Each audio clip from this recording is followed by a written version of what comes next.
Oh, okay. Buff my forehead, Tom?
Let them introduce him.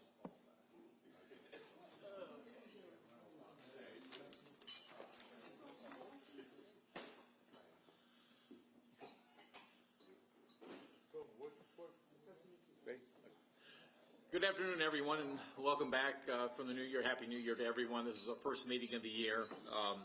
We'll be back for 3 weeks, and I believe we're taking off the Monday before Mardi Gras. So, anyway, here for 3 weeks off for what? Oh, we are meeting the day before Mardi Gras?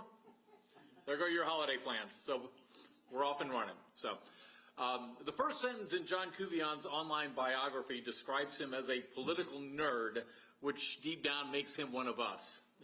He trained as a certified public accountant at LSU, but in 2007 he realized that he possessed the analytical skills that could help within the political universe. By 2010 he formed JMC Analytics and Polling, and he's worked with clients across most of the country, 36 states, and it's dealt with local offices to state and federal offices as well. We've asked him to talk about his recent polling on Louisiana's open primary system and whatever else he might want to bring up. John Couvillon.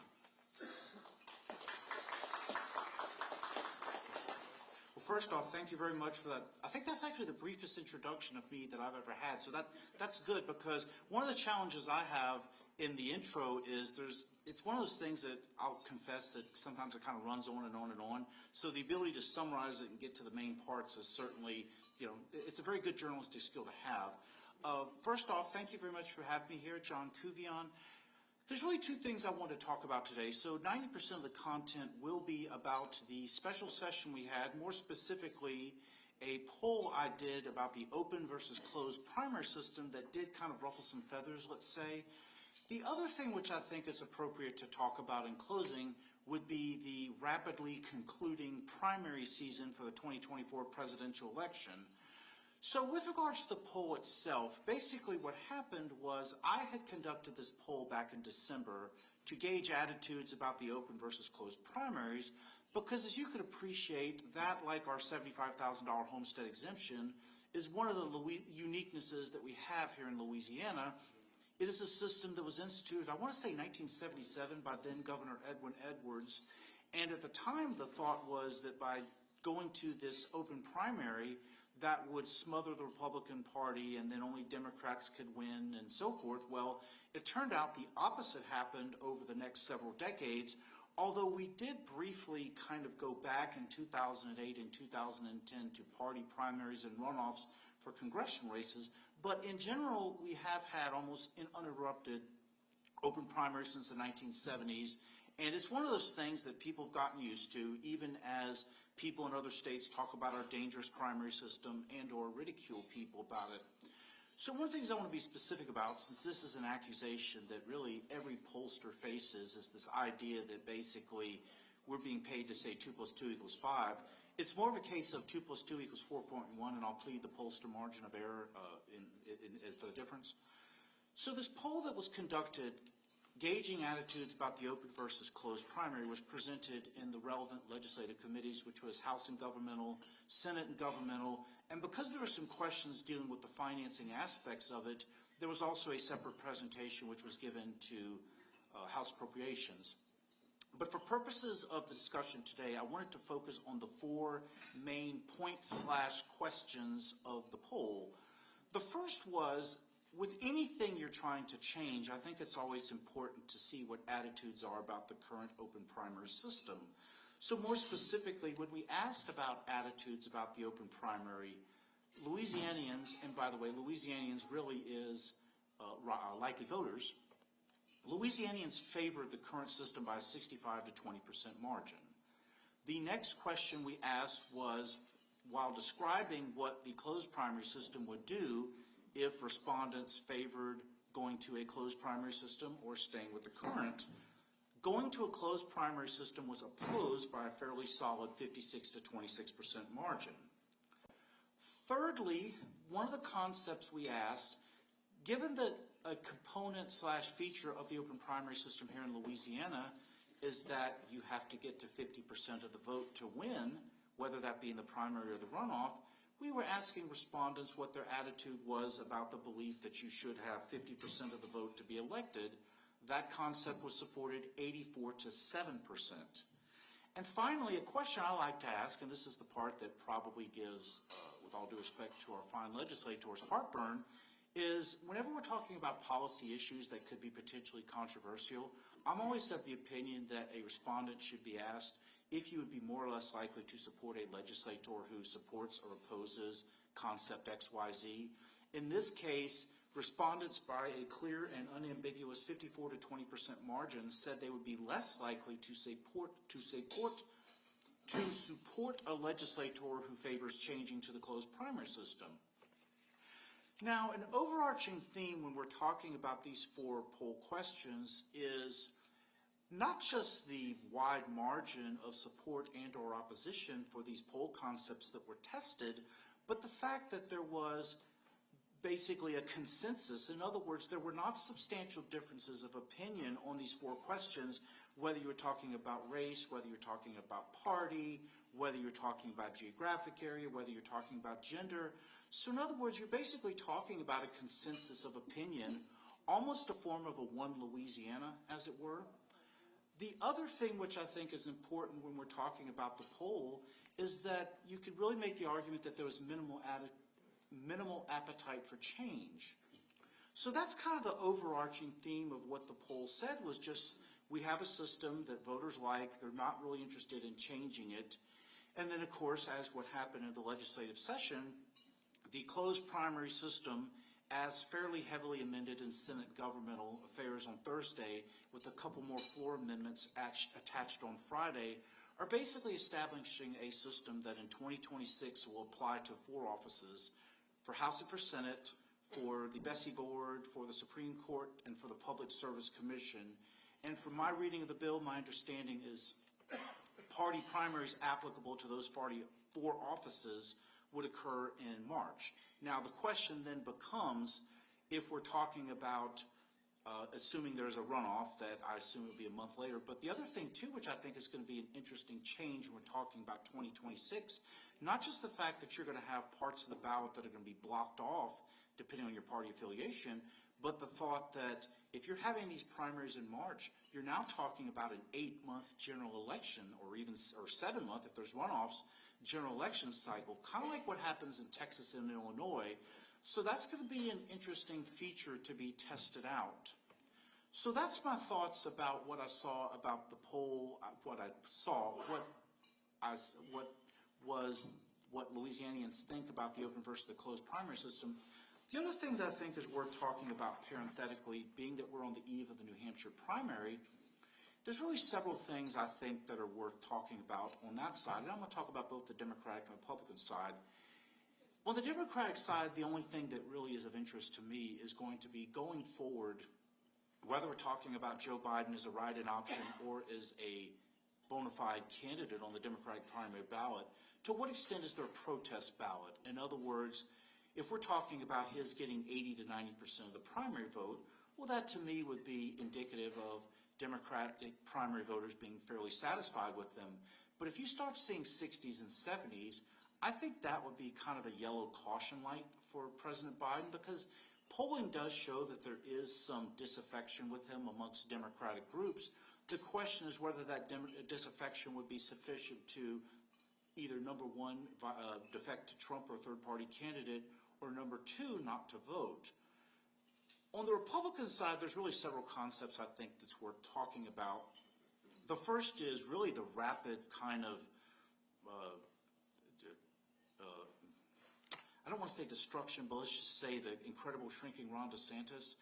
Because when you're talking about a candidacy that way back in the fall of 2022 appeared to be inevitable, and he was going to be well-funded, he was going to have super PACs, and he was going to roll over all the other Republicans, but it's almost like one of those cases of a candidacy that sounded good on paper, like, say, a Rick Perry and or a Scott Walker and or a Jeb Bush, but once that candidate was put to the test, things didn't work out right, and you could just kind of see the wheels gradually falling off as time went on. Not just the fact that he was subject to a continuous stream of attacks from former President Trump that didn't respond to adequately, but the fact that when you start hearing stories about these staffers being laid off, or these media buys being curtailed, or these press conferences being canceled, when I see things like that, that to me is basically a circling of the drain. The only surprise in my mind is the fact that he didn't try to make a last stand in South Carolina, but instead decided to withdraw before New Hampshire. Perhaps it was a case of he didn't like the poll numbers he saw in South Carolina, and or he was concerned about getting a single-digit finish in New Hampshire. So that to me is going to be the kind of thing with which you could write white papers about in the future, is the campaign that seemed dominant, but just everything fell apart. The other thing, too, is we're talking about what's left of the Republican primary cycle, and I don't really think there's going to be a lot of life left to Nikki Haley. I think it's possible that she could finish within 5 to 10 points behind President Trump in New Hampshire because they allow independents to vote. But beyond that, I don't really see the mythical path to victory. And one of the things that I think is going to be interesting about how long she lasts is that if you're a presidential candidate, the last thing you want to see is an embarrassment of losing your home state. And there is that very real possibility of that happening when South Carolina votes later in February. And you don't have a string of contests in January and February either. So I expect that aspect of the Republican primary cycle to be wrapped up fairly quickly. And by the time we get to vote in late March, basically those on the Republican side are going to be casting protest votes, if nothing else. So really those are kind of, other than the fact that the only thing that to me would define a competitive race in New Hampshire is if Nikki Haley finishes within 5 points of President Trump tomorrow. But really those are kind of my parenthetical notes about the rapidly shrinking Republican presidential race, other than to say before I get to questions that I had conducted a poll last summer that was one of the polls that was used in consideration of which people should be considered or not considered for the Milwaukee debate, where they had a very low threshold of 1%.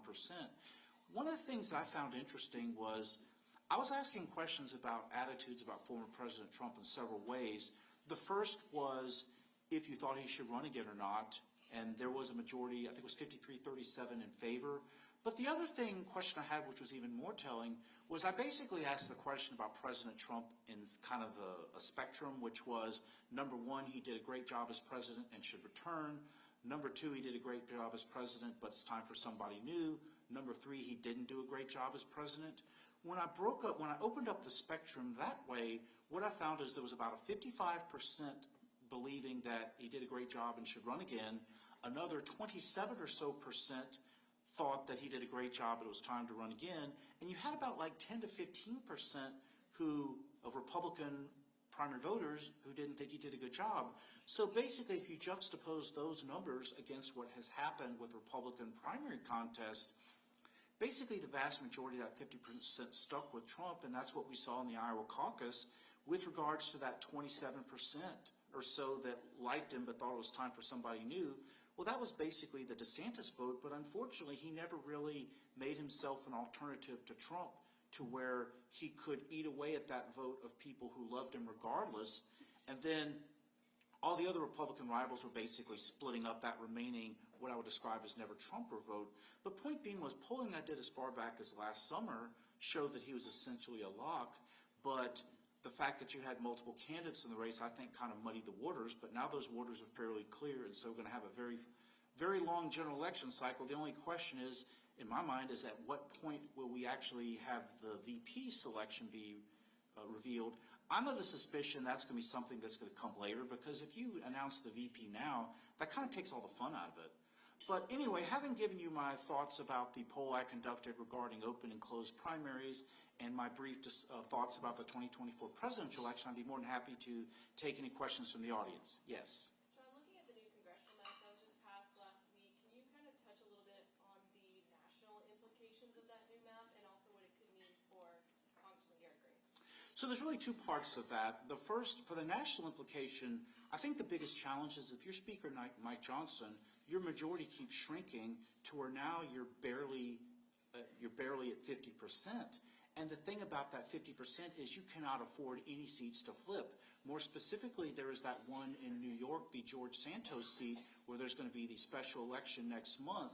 And I think it would be psychologically not favorable for the Republicans if they lose that seat, because with each time you have a reduction in the numbers, whether it be through attrition and or flips, that makes it that much harder to try to corral a majority, especially if you have people who are determined to oppose the speaker for even a 1% infraction, such as his allegedly cutting a deal with the Democrats on the budget. So something like this, to me, certainly doesn't help the narrative of trying to have a governing majority, because if you're one of those 5 or 10 who likes to cause trouble, that emboldens you to cause even more trouble when you can see that 218 becomes 217, becomes 216, and you're barely clinging to power.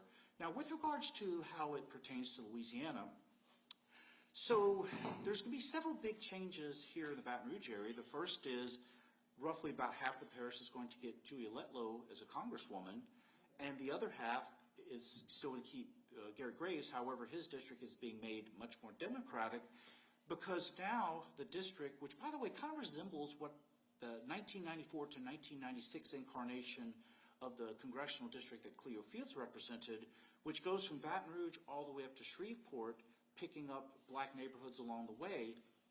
And so certainly Garrett Graves is going to have a challenge, especially if Cleo Fields decide to run. The interesting thing about that race, though, is when you're talking about, from what I recall, about a 55% black voting majority, there's two pieces of the puzzle that make it an interesting race.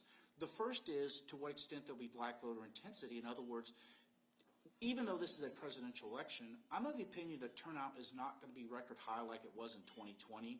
So if that diminution of turnout, let's say, affects Democrats, you could indeed be talking about a 52 to 53% black district with regards to voter strength. The other piece of the puzzle is, given that Garrett Graves has had the ability to peel off a fairly substantial percentage of the black vote, it doesn't take that much for him to be in the race, because you're basically talking about a district that's probably about the 45% Republican range.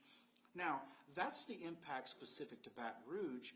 With regards to the other districts, you're basically kind of moving around territory, but Julia Letlow's getting a large part of East Baton Rouge Parish, to me, is going to be the biggest change, other than the fact that you have a second district that was drawn to have a black voting majority. So that's overall how I see the congressional map that was passed.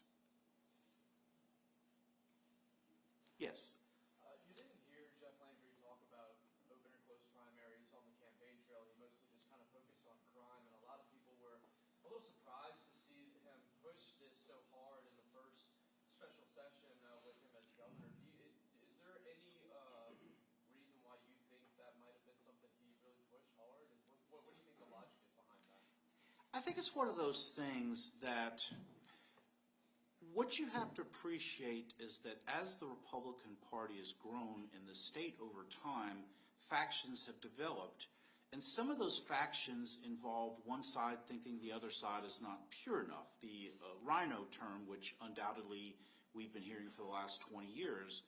So from what I appreciate, the logic behind pushing for closed primaries is that by having the denominator not be 100% of voters, but now the 34% in Louisiana who are registered Republicans, you're talking about a much purer electorate, as it were, that would be choosing Republican office holders for those 4 races. So that's what I appreciate the logic has been, is basically kind of a determination of, I guess, the ideological temperature, for lack of a better term, of what Republicans get nominated for those 4 races that are still in the bill.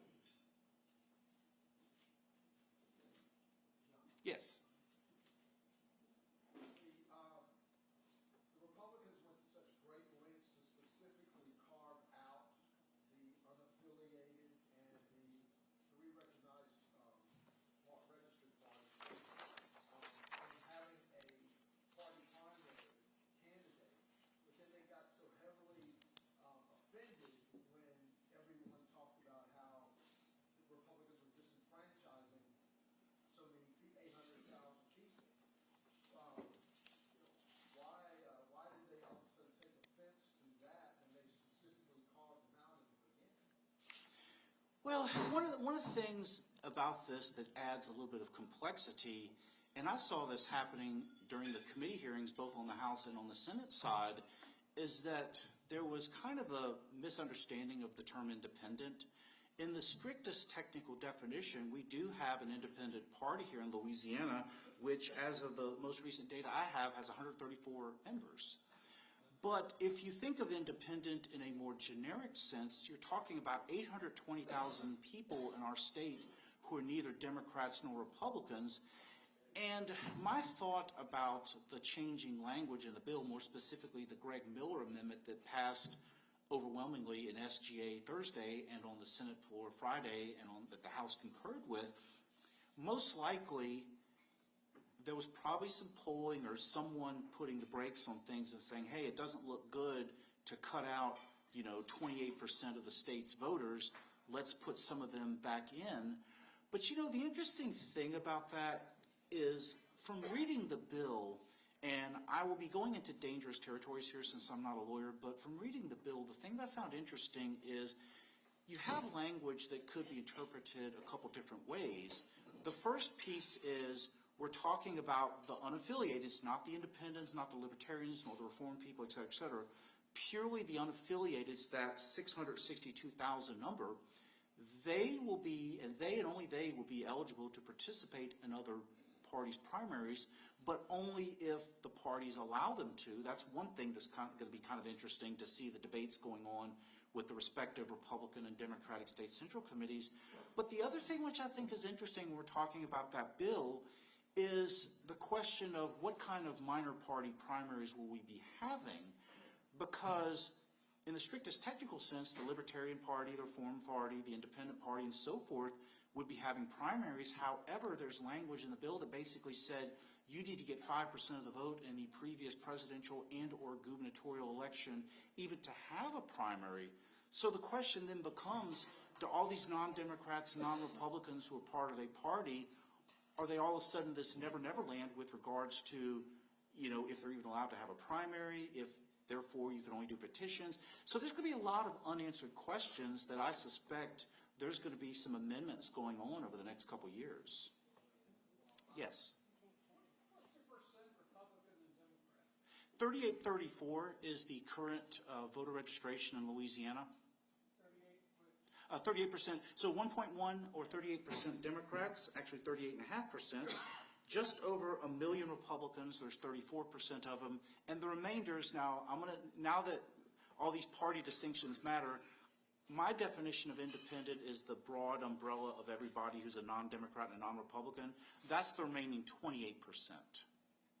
And you see, the thing that's interesting, since I dabble with this kind of stuff all the time, is when you're talking about technically a 4-point lead in voter registration, that lead is a little bit of an illusion because, number one, independents, the broad umbrella, Number one, independents do not turn out to the same extent that Democrats and Republicans do. So essentially, you're talking about a tied electorate. The other thing is, given continuous voter registration trends, which is every month I keep seeing the number of Democrats in absolute numbers declining, I would not be surprised if in 3 years Republicans get their voter registration plurality, just because I've been seeing this trend coming for some time. Okay, let's see. Yes, sir. The last race right now, especially on the news, been here. I want your opinion on Jack Grace right now. There's some people predicting doom. Some people, what do you think is the possibility if everything happens like some people predicting, him running for the Senate against Jack? Well, I think it would be unlikely when you think of he and Senator Cassidy being of a similar ideological wavelength. I think it'd be unlikely that he would run against him. Was you surprised that backing Jeff got from the trial lawyers? Not very, because one of the things I think is kind of, I guess, a misnomer is the thought that they are a monolithic Democratic voting group. They just want to go with the winner. One of the things that really caught my attention early on is I have this weakness for looking at campaign finance reports from time to time.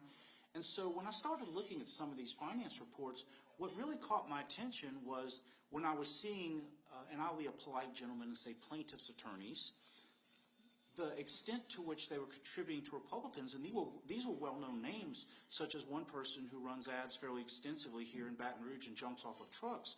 I was seeing six-figure contributions coming from him as well as other well-known plaintiffs' attorneys.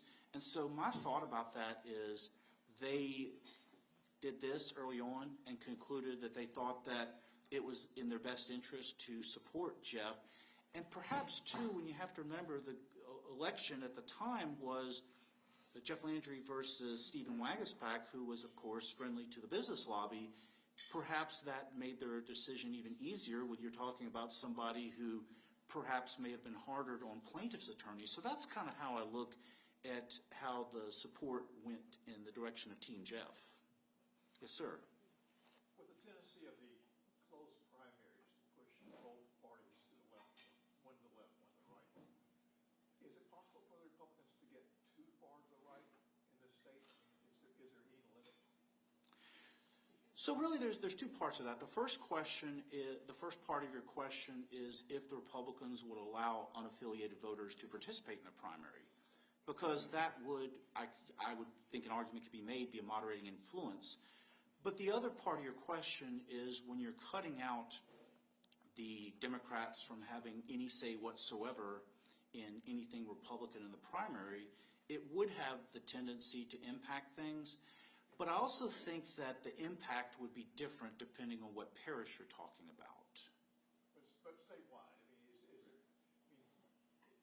ideologically, can the party get too far to the right in the state? Well, the interesting thing about your question is that anything's possible, and I certainly saw that in action in 2014 and 2015 when, after Mary Landry lost by a fairly substantial margin to Bill Cassidy, I think the thought was that Republicans were going to be dominant forevermore, which of course resulted in a very contentious gubernatorial primary, which of course led to John Bel Edwards being elected. In the short term, I don't think that the Republicans are in danger of being thrown out of power, but over long term, anything can happen because politics rarely stays the same. There's always shifting coalitions. I remember when I was growing up, it was a big deal when there was a district in Kenner where only Republicans were running, and that was thought of as a big thing because Democrats pretty much contested everything. But nowadays what's happening is the epicenter of the Republican Party has shifted from Metairie and Mandeville to more Mamou and Marksville. So things are always changing, and I never say never, but in the short term I do think that you have the tendency, and by the way, it's only for those 4 offices, not at the present time the parish-wides, not the legislature or anything like that. But for those big offices, yes, there is the likelihood that you would have, more of an ideologically pure Republican who would get the nomination. Let's see, actually go back to you and then to you in the back. Let's see, you sir. So the governor said the bill in the form that it was presented to him was a good start to changing our primary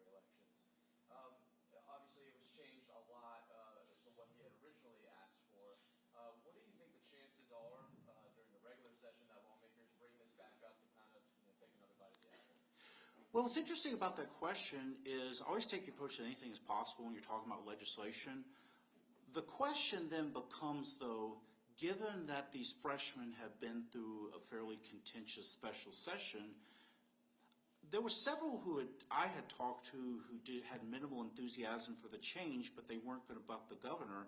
The question then becomes whether we're talking about this year or 2025 or 2026 if they still have that mindset. So I certainly think it's possible to make changes. The question is if it's possible to go to the well again now that these freshmen have been exposed to the reality of tough votes. I mean, the way I look at it is when you're trying to force a legislator to do something where there's no apparent public support, I think that you could be successful in the short term, but in the long term, you can only, the legislature is certainly a co-equal branch of government, and they certainly are going to exercise their prerogatives from time to time, whether it be with Governor Landry or whether it was with John Bell Edwards when he thought that Walt Leger should be the House Speaker. So, point being is the legislature can have its own opinion from time to time. Yes, sir. Since there's like 35% either Republican or Democrat, how does that compare with other states? So what's interesting is we're kind of an anomaly in that we still have a voter registration majority, but the Republicans are a dominant position. In other states, and one thing too, let me back up half a step. You have 30 states which have party registration. So some of the states, particularly like Texas, Arkansas, Mississippi, they don't do party registration, nor do other states like Michigan and Ohio. But for the states that do have party registration, what's kind of interesting is we're one of the rare states that has a decided Republican preference that still has a Democratic voter registration edge. Because other states, and I'm thinking specifically like, say, Florida, West Virginia, Kentucky, Oklahoma, their Republican registration is rapidly heading towards 50, or in some cases, like in Oklahoma, it's already above 50.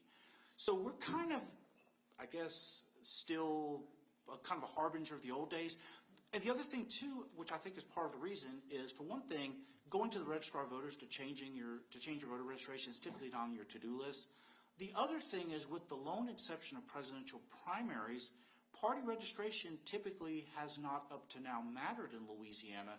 So I think that's the other thing that has delayed people changing their party registration is for the vast majority of us who do not vote in presidential primaries, it doesn't matter. Now, that may change in the near future when you start having people wanting to vote in some of these races and they're told they can't because they're not of the appropriate party. I can see that changing things. I certainly saw it happen, by the way, in Wyoming when Liz Cheney actually got some Democrats to become Republicans for a day, and it artificially swelled the voter registration to above 80% Republican. Well, now we're seeing some of those Republicans for a day start to go back to their ancestral party. But I do think there is the possibility of that when all of a sudden voters are realizing that, hey, for these big primaries, I've got to be registered of a certain party if I want to vote in them. Let's see. I'm sorry. A little bit of math. If 30% Republican, they don't allow others to vote. And only 2/3 of the Republicans that actually vote were down to 20%. And if to get a majority, I've only got to have 10%. So you're telling me 10% of the voters, they could be in the runoff for governor? Well, where I disagree with your hypothetical, it's an interesting hypothetical. I don't have the same perspective as it, however, because I look at it this way. Voting is a free choice of all of us here in Louisiana. So whenever you have people start to talk about, oh, well, 9.6% voted for whatever, well, it's like, for whatever reason, people didn't want to vote in the fall elections. And by the way, that people, for whatever reason, that's a bipartisan thing. So the way I look at it is, what's that Wayne Gretzky said? You miss 100%. You miss 100% of the shots you don't take. So getting into hypotheticals about, well, only 9.5% elected such and such a person, my attitude is, well, we had a free and clear election with no voter suppression, and for whatever reason people were into this election, it is what it is. Yes, sir. My question is kind of similar to these as well. I haven't actually read the bill, been so busy, but as I appreciate it, in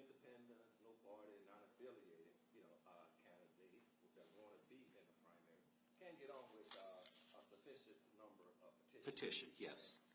If that were removed and anybody could do, qualify for office just by paying the $750 or whatever is required, you think that would be better for voters to feel that we're doing the right thing?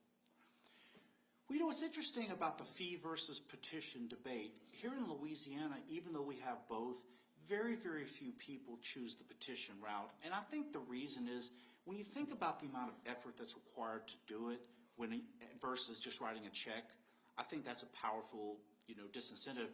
But other states have much more stringent requirements than we do. I can think of some states where not only do they have specific petition requirements, like with a comma in it, but you have to get so many from each congressional district. So what that basically means in plain terms is you really have yet another campaign just to get a candidate on the ballot. But here in Louisiana, my attitude is, I believe that there should be some standards as to who should participate, but as to which of those is appropriate, my thought is you should allow the option for either, because some people may truly enjoy taking the time to get the petition signatures. I had a candidate once who did that. The only problem was this candidate was running in a multi-parish judicial race, which meant that you had to turn in your petition to 3 different parishes. To me, that's a lot of extra effort that, number one, you could have been campaigning, and number two, you could have just paid the check. So it's kind of like whatever is appropriate for most people, but I'm just of the opinion that it's kind of like ultimately the candidate has to decide what is best for him or her, but very, very few people ever exercise that petition option for some of the reasons I outlined. But we do have better ballot access than some other states do. And then there's other states, by the way, as if the petition requirement with a comma isn't bad enough, you have other states that get into all these intricate requirements about going to a party convention, and if you get less than a certain percent of the vote, you won't even get a ballot position. If you have to choose between going on the primary versus going on the convention.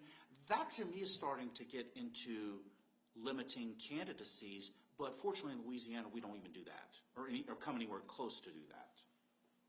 Okay, any other questions? Thank you. Oh, yes, sir. There was a figure in your survey on the open primaries. You mentioned a $90 million cost. Mm-hmm. Was that extrapolated from previous studies, or are there new numbers about that? So the interesting thing about the cost question is that is a number which I will tell you was a moving target, because, of course, there were things that were added to and subtracted from the bill. I think there were assumptions that may or may not have been valid. But the cost number, you have to remember, this was designed in December. And so my understanding about that particular number you're talking about was that, and I never got a perfectly consistent answer, but my understanding of what that number represented was a combination of A, that was the talk going around the Capitol at the time, or B, at some point when there was a previous bill regarding party primaries, that's numbers that the Secretary of State provided, and that was extrapolated out over a 10-year period. Okay. Yeah. And the interesting thing about that is you're right. It is a number that is ever changing, and one of the things that, to get back to your question regarding amendments, another thing that I think has to be considered a very real possibility is the fact that not only will there probably be amendments to this bill as time goes on, but supplemental appropriations and or budget adjustments, because I don't think we really have a good feel for the true cost of this legislation yet. And when you juxtapose that true cost against the fact that you're going to have 0.45 cents of the sales tax, that there doesn't appear to be the appetite for doing that, lots of financial complexities I could see arising from these multiple kind of independently made decisions. So point being is I expect there to be a lot of twists and turns to this and other legislation that have a dollar figure attached to it. Anybody else? Yes, sir. Oops, I'm sorry. One more question. He did.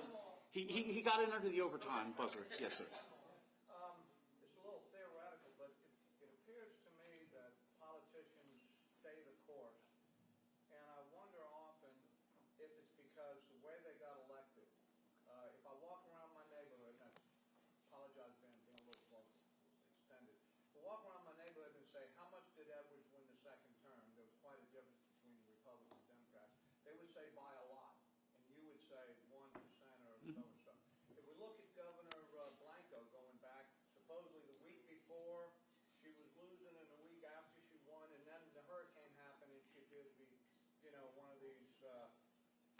she didn't change like Vitter. And then we see, no, excuse me, didn't change like Jindal. We see Vitter against Edwards, and he appeared to be the same person that had won his Senate seat and continued. Does that somewhat describe why today we see people that say, won't say that the election was won by Biden, even Republicans here in our state? I mean, does that describe some of their motivation compared to the general public view of elections? Well, I will say that one of the things I have seen, and the BC versus AD on this scenario you're painting is 2016, and that is post-2016, I do think there's a lot more suspicion that has been sowed against the validity of election returns, against pollsters and so forth. And that is a rabbit hole which I think is dangerous if it keeps on going that way. Because if people don't have confidence in our elections, I mean, that's a terrible thing. Especially if you're talking about needing to have ironclad election results and a sufficient number of qualified personnel to handle elections. So I take the attitude that yes, there is more distrust, and the best way to alleviate that distrust is there has to be communication about how elections go. I mean, one of the things I have seen, and I'm a big social media person, more specifically the application formerly known as Twitter, but there's been this interesting kind of back and forth about the election results in Arizona, and the thing about it that is problematic to me is you have all these crazy theories thinking about voter suppression and so forth, when the reality is in Arizona, they conduct their elections a lot differently and people have different attitudes there. And to put that in plain English, what I'm talking about is here in Louisiana, our elections are over fairly quickly, over and certified fairly quickly, because we have the deadline of the mail ballots being in the hands of the registrar. So we're fairly strict with it, as is Florida, as is North Carolina, and you'll notice that the results in those three states gets counted pretty quickly. However, you go to Arizona where the culture is it being postmarked and you have a lot of people who drop off their mail-in ballots at the polling place.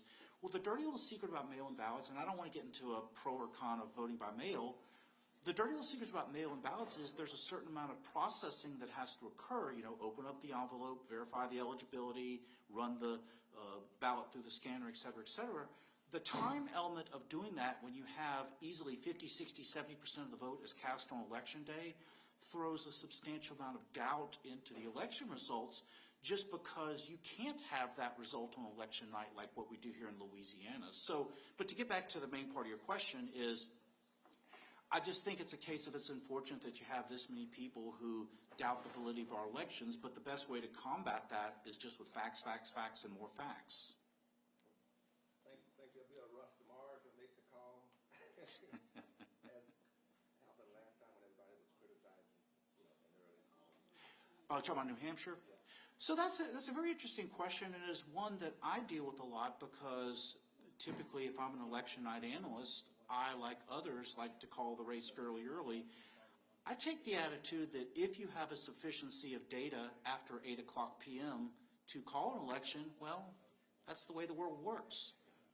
And yes, you know, the thing about what you're referring to, if you're talking about the Iowa primary last week, is yes, there are some sore people who think that somehow this was something that damaged the DeSantis campaign. I would not give that any kind of validity when you're talking about his being behind by 30 points. Now, had he been behind by a point and there were demonstrated examples of voters actually being at the polls when the race was called, well, that's getting into a grayer area. But losing by 30, I think the reality is he lost, as well as the fact that you had a very nasty weather system that did affect turnout. So it is a sensitive area, but I just take the attitude that if there's sufficient data to call it, because the reality is, if let's pretend we wanted to wait until we're 100% sure before we ever called any election, well, in that situation, what are we going to do? Wait till 95% of the precinct vote is in, and then people are clamoring for the news organizations to make a call, and why are the news organizations so slow? They're incompetent, blah, blah, blah. In other words, it goes both ways. It's a good question, but I take the attitude that if you have a sufficiency of data to call an election, I don't see what the big deal is. Now, if you have a person who is habitually making premature calls and that person is wrong, you justifiably could question that person's credibility if he or she ever wanted to call an election again. But I just take the approach that the data shows it's a clear path. I mean, that's what happened when I called the race early for Jeff Landry, was I was looking at precinct data in Orleans Parish that once I saw that the vast majority of the Orleans Parish turnout, which by the way was pretty bad, but once I saw the vast majority of that turnout was early vote, there was not this theoretical pot of gold of 50,000 votes for Sean Wilson that was going to force a runoff. Therefore, and between that and the fact that I saw a vast differential in Jefferson and other parishes of the early vote versus the election day vote, all of those factors together gave me the confidence to call the race early. And so even if it hurts a few people's feelings, my attitude is, well, data is data. And if I did, what worries me more is if I had made a call based on faulty assumptions, which, by the way, in the Arizona call in 2020, there are questions now as to whether the data that was used to determine, even though the ultimate result was correct, there is question about whether the assumptions used in calling Arizona were correct assumptions. And that, to me, is a legitimate thing to ask, not, the call itself. Thank you very much for your time.